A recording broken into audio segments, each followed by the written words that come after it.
Je crois que nous sommes heureux, franchement. Nous sommes heureux d'avoir été écoutés. Et pour moi, ce n'est pas la première fois, puisque déjà en 2018, j'avais eu ce sentiment. Un peu que là où personne ne prend les artistes au sérieux, là où personne ne s'intéresse à ce qu'ils font, à ce qu'ils essayent de faire, il y a quelqu'un qui est non seulement une oreille, mais qui est quelqu'un de bonne volonté quand même. Et je trouve que ça, c'est rare. C'est-à-dire qu'on sent un peu un vide dans ce pays en général de quelqu'un qui se soucie de ce pays et qui se dit, qui a les bras ouverts, qui dit venez, parlons, si jamais moi je réussis, je ne vous oublierai pas.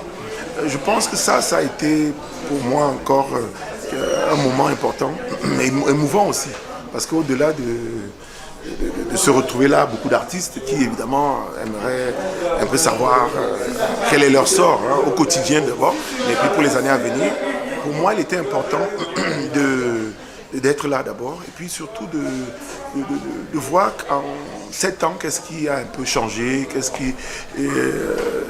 qui est resté le même. Et je pense que je suis satisfait parce que ce qui est resté le même, c'est toujours, disons, pour moi, ce que j'ai vu à la première rencontre, qui était des gens qui s'occupent des autres, quelqu'un qui décide, je vais m'occuper des autres. Ça, franchement, je vous dis, ça manque énormément. Et puis, ce qui a changé, c'est qu'il a évolué, évidemment, avec le contexte, avec les problèmes actuels. Et que, bon, voilà. Mais je trouve que, je ne sais pas à combien de mois d'élection nous sommes, mais je trouve que ça, pour nous, ça nous a un peu ouvert, disons, cette campagne, disons, commencer par les artistes. Nous aussi, c'était une marque de respect, de dire, voilà, vous êtes important, je commence avec vous, voilà, je suis sûr qu'il va y avoir d'autres personnes, d'autres professions. Mais nous, enfin moi, je peux parler pour moi, je peux dire que je ressors d'ici vraiment en étant heureux. Nul ne doit faire de politique s'il n'aime pas les gens. Maurice Kamto me l'a dit sous tous les angles possibles, que c'est la base. Si tu veux même réussir en politique, il faut prier le ciel de te mettre dans le corps un cœur qui aime les gens. Que la motivation soit le fait que tu as envie de prendre soin des gens. Quand tu as envie de prendre soin des gens, c'est-à-dire que quand c'est une émotion interne, personnelle, je dis toujours que ce n'est pas l'action qui compte, c'est l'intention. Qu'est-ce que tu avais envie de faire? Ça peut mal se passer, ça peut rater, mais le plus important, ce sera toujours l'intention. Le pourquoi. Qu'est-ce qui te motive? Pourquoi c'est que tu veux être président? Parce que tu veux prendre soin des gens. Quand la motivation là est celle qui t'anime, tu peux remercier le ciel. Il y a des gens dont la motivation c'est « je veux avoir le pouvoir ».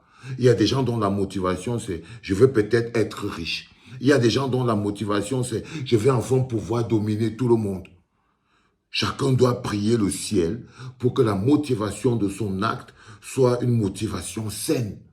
Parce que lorsque la motivation de ton acte est une motivation saine, tu as l'énergie et la force en toi pour surmonter tous les obstacles, les douleurs, les insultes et les crachats. Quand ta motivation est saine, ton ego ne t'expose pas. Quand ta motivation est saine, ton ego ne devient pas une occasion de chute. On peut t'insulter, on peut te piétiner, ta motivation est plus importante. Jean-Pierre Beccolo vient de le dire. Et il a ressorti comme une phrase magique. On voit en lui quelqu'un qui veut prendre soin des gens. Il veut prendre soin des gens. Prendre soin des gens, c'est prendre soin de leur santé, prendre soin de leur éducation, prendre soin de leur sécurité, prendre soin de leur bien-être, prendre soin de leur vie. Il y a parfois, quand c'est ça ta mission, le problème avec les employés du Seigneur, c'est qu'ils ont des missions qui sont totalement différentes de la survie d'un être humain. C'est pour ça que je vous dis toujours, quand le Seigneur ne te donne pas une mission, si tu ne t'as pas d'abord établi. Si tu as faim, il ne peut pas te donner une mission. Tu dois encore lutter, toi, pour vivre. Pour vivre. Mais lorsqu'il te met en mission et qu'il choisit de manière claire le profil dont il a besoin pour lui confier la mission, c'est parce que ce profil doit être incorruptible. Sa motivation première doit être l'amour des enfants de Dieu. Sa motivation première doit être l'amour des enfants de Dieu. avoir envie de prendre soin d'eux. Être persuadé que non, on a suffisamment d'amour dans le cœur. C'est un peu comme les gens qui adoptent les enfants. On n'adopte pas les enfants si on n'a pas suffisamment d'amour dans le cœur pour prendre soin d'eux, pour partager. Parce que dès que tu as de l'amour dans ton cœur, tout devient possible et facile. Parce que l'amour te fait construire des écoles, des ponts, des hôpitaux, des jardins, des parcs d'attractions, des salles de concert. C'est ça qui te motive, c'est le carburant premier. Et puis aussi le positionnement, vouloir voir son pays briller.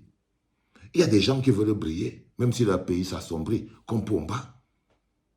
Mais quand vous croisez encore quelqu'un qui a une motivation en disant « Je veux que demain, je veux qu'on parle de moi comme celui qui a fait de Yaoundé la capitale culturelle de l'Afrique. » L'autre bonhomme disait qu'il veut être qu'on parle de lui comme celui qui a apporté la démocratie. Même ça, il n'a pas apporté. Même ça, il n'a pas apporté. Sinon, il est comme n'affiche pas la liste électorale nationale. Pourquoi? Vous vous avez jamais demandé qu'est-ce qui peut empêcher quelqu'un qui a tous les affiches de seulement afficher la liste électorale nationale? C'est la triche. Donc, même la démocratie que le bonhomme vous disait qu'il va vous apporter, il ne vous l'a pas apporté. Mais Maurice Kamto va se positionner comme étant le bonhomme qui a fait de Yaoundé la capitale culturelle de l'Afrique. Seulement ça, ça demande la motivation et l'apport du peuple. Cette volonté-là me touche. Il veut se positionner comme étant celui qui a fait de Douala la capitale économique de l'Afrique. Toute notre Afrique centrale, avec Douala comme pôle économique. Toute notre Afrique centrale, avec Yaoundé comme notre pôle culturel. C'est une vision. Merci les enfants d'avoir rendu tout ça possible. Ce n'est que du pur bonheur. C'était papa.